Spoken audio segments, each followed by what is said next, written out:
नमस्कार, स्वागत है आपका हिमाचल प्रदेश के इस कार्यक्रम में। मैं हूं आपके साथ अनाया शर्मा। शुरुआत करेंगे खबरों की। सीएम सुखविंदर सिंह सुक्खू और डिप्टी सीएम मुकेश अग्निहोत्री ने सभी को नए साल की बधाई दी। इस मौके पर सीएम ने बताया कि प्रदेश को प्रदूषण से बचाने के लिए नए साल से डीजल और पेट्रोल की गाड़ियों की खरीद पर रोक लगाई गई है।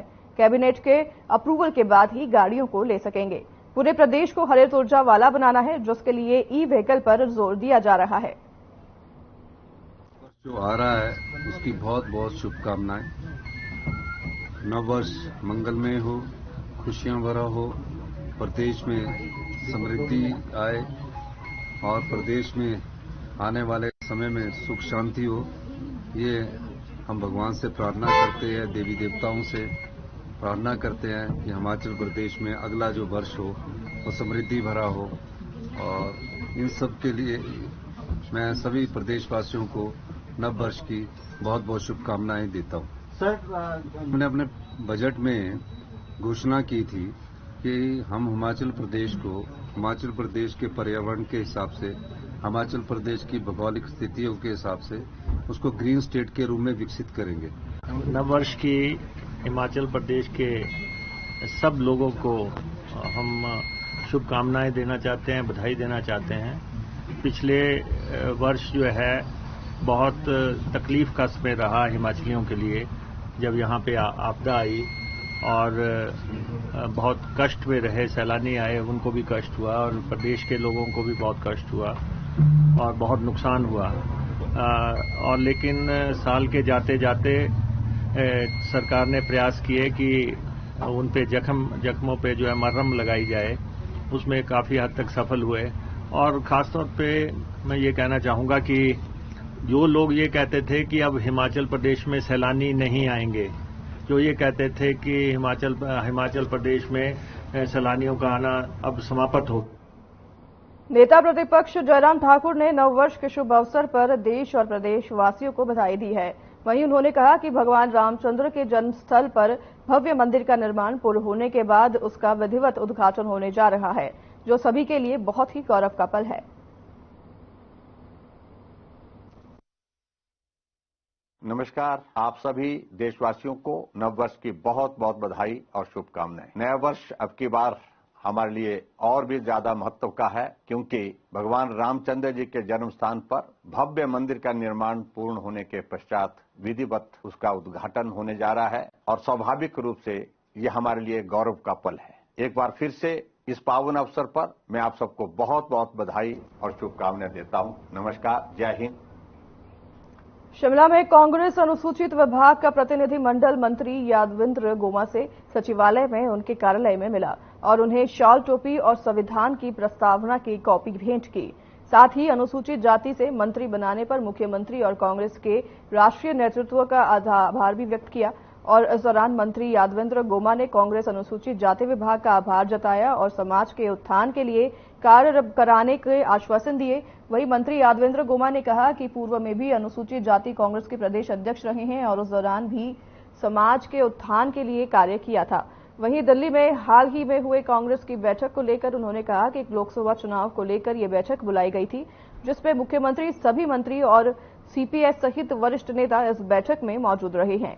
वहीं आपको इसी के साथ बता दें कि बैठक में लोकसभा चुनाव में किन मुद्दों को लेकर जाना है, इसको लेकर भी चर्चा की गई है।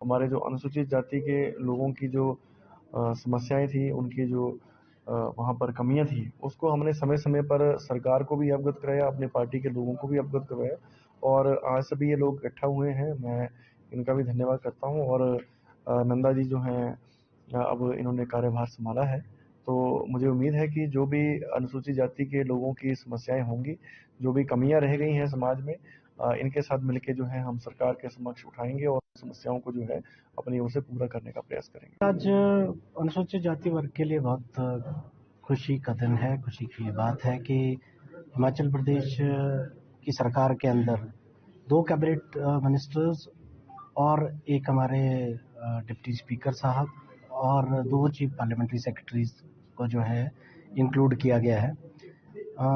एक जो पॉपुलेशन के हिसाब से रिप्रेजेंटेशन की बात हमेशा जो है हम सरकार के साथ करते रहते थे। आज जो है सरकार ने अपने कमिटमेंट्स को पूरा किया है।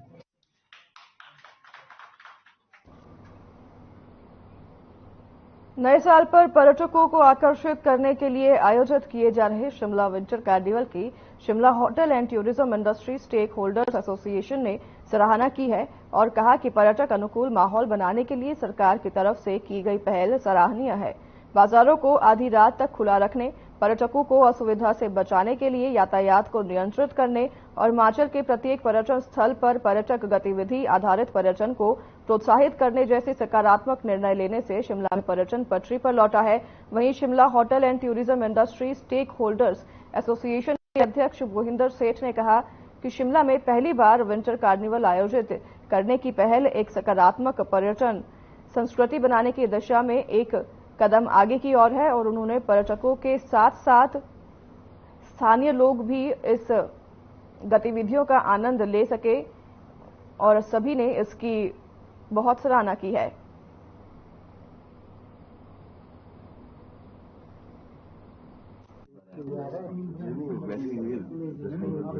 को किस तरह देखते हैं? दूसरी बात आप सबको ये ज्ञात है कि tourism is the mostly hit industry from last many years for one reason और द अदर, और यहाँ पर एक टूरिज्म एटमॉस्फेयर क्रिएट करने की आवश्यकता है ताकि जो पर्यटक हैं यहाँ पर आएं और एंजॉय करके जाएं, जिसके लिए कि जैसे अनिल जी ने भी कहा, हम इसको कहेंगे बहुत सराहनीय कदम है। To at least somewhere something has been started. Winter carnival हुआ, जो टूरिस्ट आएगा उसको एंजॉय करेगा, और जो एक ड्राइनेस थी कि शाम के समय अगर आप मॉल रोड पे जाएं तो कुछ नहीं देखने को मिलता था, एक माहौल क्रिएट हो गया।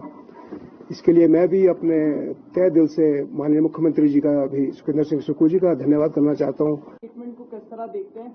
दूसरी बात सर ने बात की, आज तो हमें वो नजर नहीं आ रही है, मगर हमारा आपसे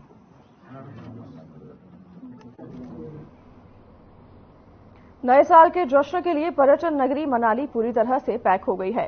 पर्यटन विभाग से मिली जानकारी के अनुसार 25 दिसंबर के बाद अभी तक मनाली में 1.5 लाख से अधिक पर्यटन आ चुके हैं।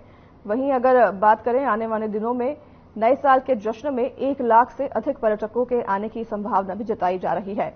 नए साल के जश्न के लिए पर्यटन नगरी मनाली के सभी होटल 100% पैक हो चुके हैं। इसके अलावा जिला के कुल्लू, मणिकर्ण, कसोल, नग्गर के सभी होटल लगभग पैक हो चुके हैं। वहीं होटलियर्स का कहना है कि अभी तक न्यू ईयर को लेकर बड़े होटलों में 100% तक बुकिंग हो चुकी है। इसके अलावा छोटे होटलों में भी काफी बुकिंग हो रही है। वहीं हिमाचल पर्यटन विकास निगम के उप महाप्रबंधक BS आक्टा का कहना है कि निगम के सभी होटल पैक चल रहे हैं। निगम के होटलों में पर्यटकों की सुविधा के लिए डीजे, बॉनफायर, कुल्वी नाटी का भी आयोजन किया जा रहा है। ऐसे में नए साल का जश्न होटलों में धूमधाम से मनाया जाएगा। बाढ़ की आपदा के बाद जो टूरिज्म पॉइंट ऑफ व्यू से होटल बिजनेस में और उसमें बहुत ज्यादा गिरावट आ गई थी और आ गई थी, लेकिन धीरे धीरे अब जो है टूरिस्ट का फ्लो जो है पिकअप होना शुरू हुआ और 18-20 दिसंबर के बाद हिमाचल प्रदेश पर्यटन विकास निगम के लगभग सभी होटल ऑलमोस्ट फुल चल रहे हैं और हमारा जो है मतलब ये आगे न्यू ईयर तक जो है ऑलमोस्ट फुल रहेंगे। जहां तक गतिविधियों की वो है तो आजकल पर्यटन विकास निगम मनाली में होटल कुंजुम में शाम को बारबेक्यू, स्नैक्स, ड्रिंक्स और लाइव म्यूजिक, बोनफायर का इंतजाम आजकल रोज किया जा रहा है 30 तक। और 31 तारीख को जो है HPTDC क्लब हाउस में कपल्स के लिए जो है तरह तरह के एक्टिविटीज रखेगा, जिसमें कि जैसे हाउस ऑफ तंबोला रहेगा, स्टैचू डांस रहेगा, लेमन डांस रहेगा, बैलून डांस रहेगा। बहुत अच्छा है मनाली। तो ऐसे पहले से मेरा बहुत दिन से प्लान था मेरा मनाली आने के लिए ड्यूरिंग दिस विंटर सीजन, तो बहुत अच्छा है, अलग रूप से है मनाली। स्केटिंग किया था, इसके बाद राफ्टिंग किया, पैराग्लाइडिंग किया था। राफ्टिंग मैंने ही किया, फिर पानी से थोड़ा डर लग गया इसलिए नहीं किया, लेकिन ये तो किया, बहुत अच्छा मजा में। काफी अच्छा लग रहा है। मैं एक्चुअली हमारा भी कोई प्लान नहीं था, सडनली हम जस्ट कलीग्स ऑफिस में बैठे थे चाय पे and we decided to come here and enjoy the temperature. Specially इस बार हमारे यहाँ इतनी ज्यादा ठंड नहीं है तो स्पेशली हम ठंड के लिए ही आए थे।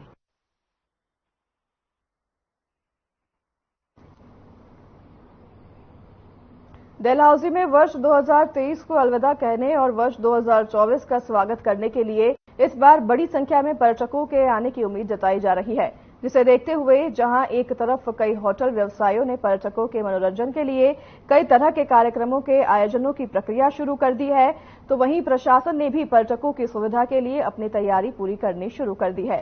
वहीं इस बारे में जानकारी देते हुए एसडीएम डलहौजी अनिल भारद्वाज ने बताया कि यहां आने वाले पर्यटकों को किसी भी तरह की कोई असुविधा न हो, इसके लिए प्रशासन पूरी तरह से मुस्तैद है।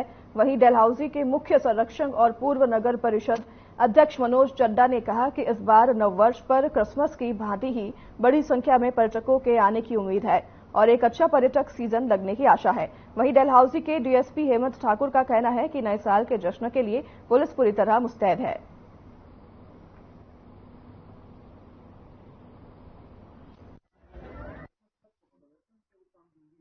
जैसा कि आप जानते हैं, डलहौजी में नव वर्ष पर भारी संख्या में पर्यटकों के आने की उम्मीद है व प्रशासन ने पर्यटकों की सुविधा के लिए पहले से ही समस्त विभागों को जरूरी दिशा निर्देश दे दिए हैं व पुलिस के अतिरिक्त जवान कानून व्यवस्था व यातायात को सुचारू रूप से चलाने के लिए यहां आ गए हैं।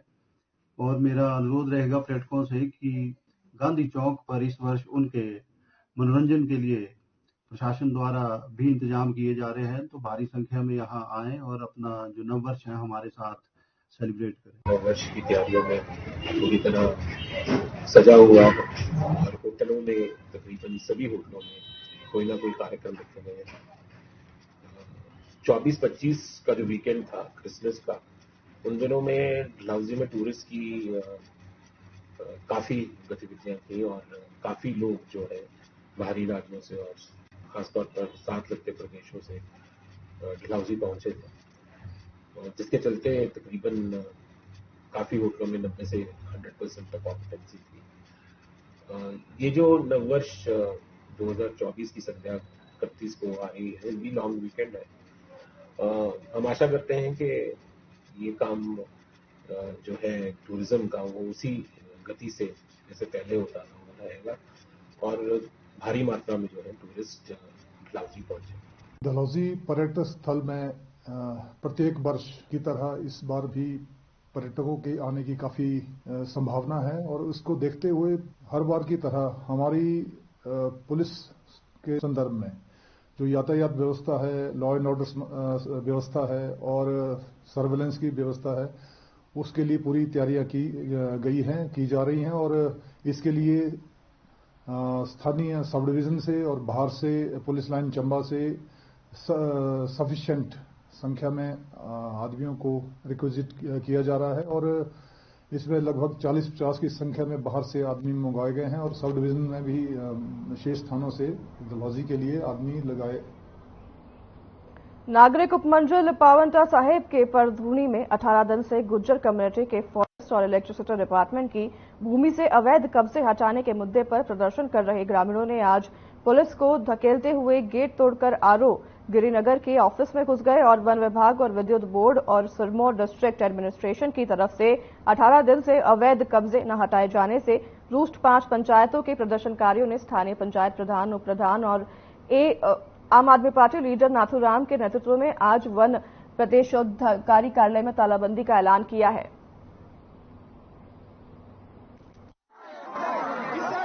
आज का जो प्रदर्शन हमारा था उसका मेन मोटो था हमारा तालाबंदी का, परंतु तालाबंदी न लगा करके हमने प्रशासन के साथ बात करने की कोशिश की। अंदर आए हैं, लोग बैठे हैं और हमारा सकारात्मक नतीजा निकल रहा है। अभी प्रशासन इसमें बैठक कर रहा है, बातचीत कर रहा है और अब आगे जो निर्णय है उसको कोशिश कर रहा है कि हल निकले।